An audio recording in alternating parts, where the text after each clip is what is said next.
Welcome back to the Making the Madness YouTube channel. Sean back again for another video. This one's going to be a roster breakdown that fans of this team have been, getting after me for a while to finally bring out.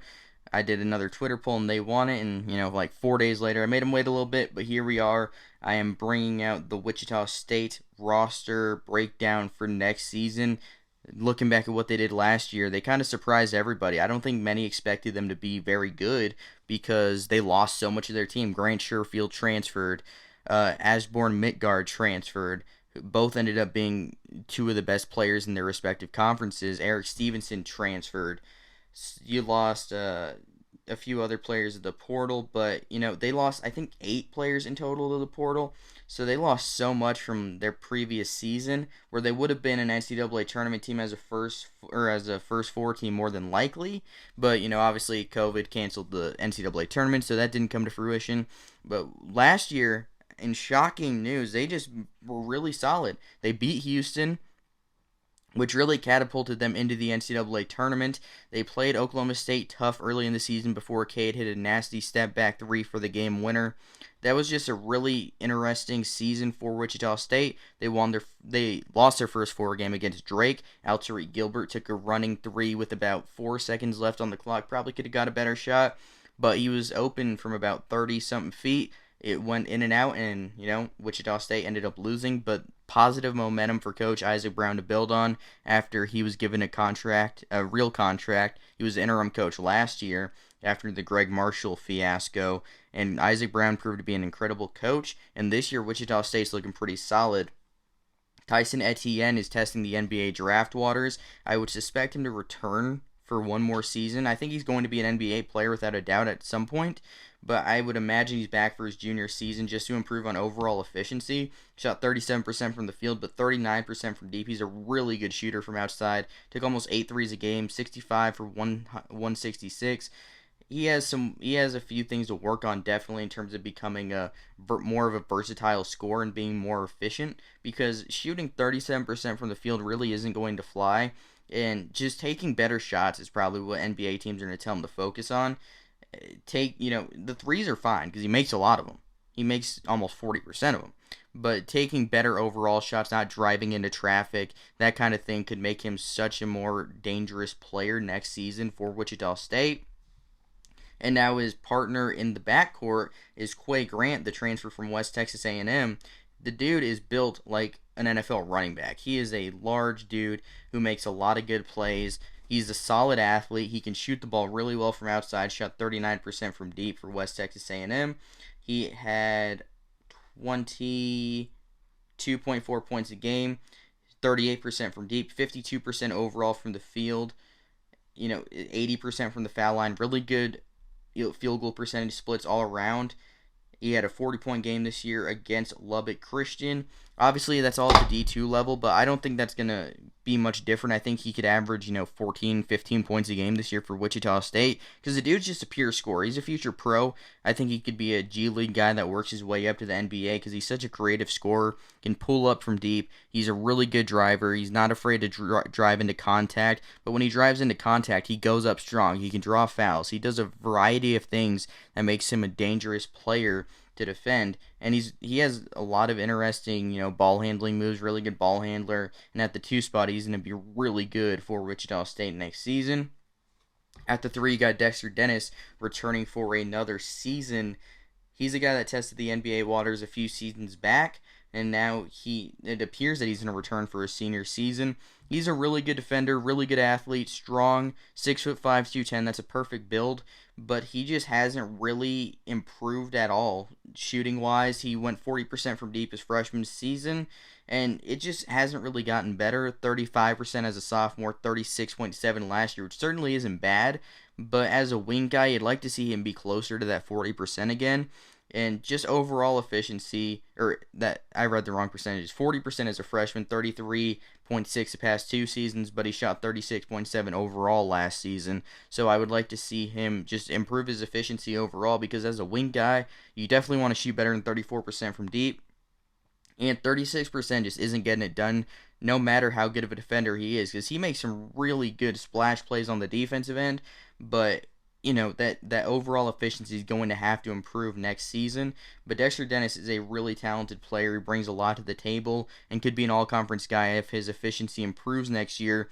Joe Pleasant is going to likely start at the 4, coming in from Abilene Christian. You probably recognize the name because he's the guy who hit the game-winning free throws, ice in his veins, was able to just nail 2 shots against Texas to essentially nail the game closed. 59.6% from the foul line last year and hit 2 of the clutchest free throws you'll ever see someone hit. He's able to hit a 3-point shot. He's not a great shooter, but if you leave him open, he could hit it. 10 points a game, 5 rebounds last year. Good defender, solid athlete, brings a lot to the table. I think he's going to be a good player next year. I would imagine he starts. He started each of the last 2 seasons for Abilene Christian, and the way they played in Joe Goulding's system, super tough on defense. He could bring 20-plus minutes of really good defense to Wichita State next season, good rebounding.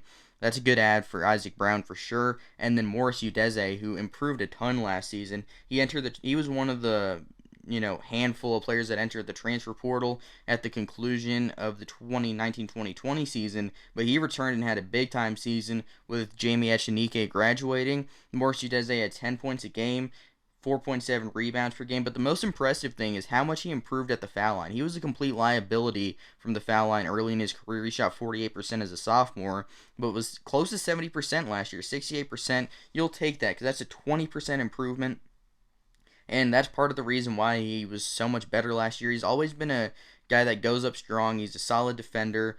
I think he's going to continue improving. He's never going to be a guy that has a 3-point shot. I don't see that becoming a thing in his arsenal anytime soon. He's a bit too foul heavy at times, but he had 22 against Drake in the loss in the NCAA tournament, and if you let him get post positioning, he's super strong, so that could be a recipe for disaster for opposing teams. And then you look at the bench, Craig Porter is back for another season for Wichita State. He played a pretty solid bench role last year. I wouldn't expect that to change much this year. He's a guy that is definitely talented. His stats last year were 2 points a game, 2 rebounds per game. Really picked up more of a role later in the season. He's a really good shooter from outside and a good defender. I think he's a high ceiling kind of guy. He's a JUCO transfer. I think that he's going to be a good player next year too. So I'm curious to see what he ends up doing. He entered the transfer portal but opted to return. Clarence Jackson is also back next season to fill a bench role. Ricky Council IV is also back. He's a good wing player. 7 points a game last year. 3 rebounds for the freshman wing. 44% from outside. Brings defense, shooting to the table. Everything you want from a wing. He's going to play behind Dexter Dennis next year. Maybe he ends up starting at some point, but he's definitely good. So I think he's going to be a good player next year. Matt McFarland is a JUCO player coming in. He is a big dude who it's always a safe bet for Mauricio Deze to get in foul trouble, but what are we going to see next year from Matt McFarland? I mean, he's a guy who had pretty solid stats at the junior college level this season, where he played at Colby Community College. Udeze needs a good backup big man behind him, and McFarland's a pretty highly sought-after guy.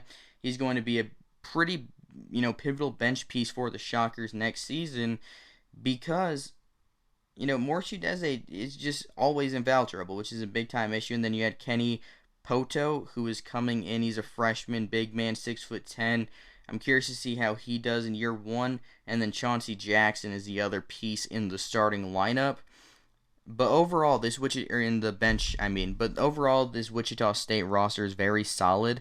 You have Tyson Etan as long as he returns, paired with Kwai Grant. Those are 2 very good guards. Dexter Dennis, that's a very good 1, 2, 3, and Joe Pleasant and Mauricio Deze at the 4, 5. That's a really good starting lineup. I think right now they're probably the 3rd or 4th best team in the AAC. I would put Memphis first. I would put Houston second. Third, I would debate whether it's SMU or Wichita State. I lean Wichita State, but it's definitely close. And then after that, you look at SMU. Let's say we have Wichita State 4th, and you put SMU 4th. And then you have Cincinnati 5th, potentially, with the, bringing back Mason Madsen, Mike Saunders, Jeremiah Davenport, and adding some of the pieces they've added, like Hayden Koval and John Newman, Jarrett Hensley. They've added a lot of players, and obviously a great coach in Wes Miller. So I think the AAC is going to be vastly improved next season. We were at a point this year where it was almost a one-bid league before Wichita State ended up making the tournament as one of the final four teams in. Not that many people actually expect them to get in. It seemed like it was a pretty tight debate between Louisville and Wichita State. Obviously, Wichita State ends up getting in, losing by one. That was not a very entertaining game in the matchup of the old Missouri Valley, but I think that Wichita State's in for another pretty solid season. I think Isaac Brown notches another NCAA tournament berth in year two as the Shockers head coach. And definitely, Wichita State fans, thank you for checking out the video. Hopefully, you guys enjoyed my version of the roster breakdown. The Shockers are in for a very good season, and hopefully, it was worth the wait for you guys that listen. Have a good one, and thank you for listening.